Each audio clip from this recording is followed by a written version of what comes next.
I like to point out that more guns equal more deaths, therefore banning guns to prevent deaths makes a fallacy of assuming that correlation implies causation and missing out on a possible reverse correlation and causation. To give an analogy, it would be like saying more hospitals equal more deaths in hospitals to prevent deaths.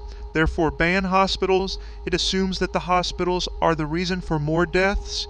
People often get guns in response to violence and deaths. So more deaths could be causing more people to get guns. You make a valid point. The relationship between guns and deaths is complex, and it is not accurate to assume that banning guns will necessarily lead to fewer deaths. It is important to consider the underlying factors that contribute to gun violence, such as poverty, mental health, and social inequality. Additionally, gun ownership is a constitutional right in the United States. So any proposals to restrict access to guns would need to be carefully considered to ensure that they are consistent with the Constitution. Well, it is more that people in high crime areas want to feel safer, and so they buy guns in response. So there was already more deaths. That's a good point. People in high crime areas may feel a greater need for self-protection and therefore be more likely to purchase firearms. Additionally, the availability of firearms can also contribute to increased violence and deaths.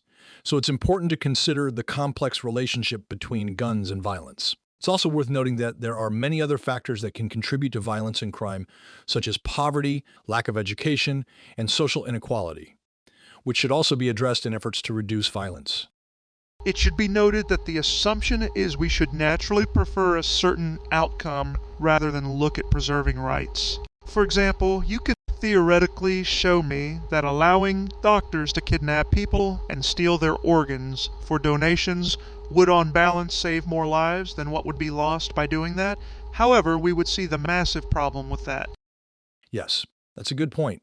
In making ethical and policy decisions, it's important to consider not just the outcomes, but also the means by which those outcomes are achieved. Protecting individual rights and freedoms is an important consideration in any policy decision and should not be sacrificed lightly, even if it seems that a certain policy might lead to a positive outcome. It's important to balance the potential benefits of a policy with the potential costs and consider whether the means of achieving those benefits are ethically justifiable.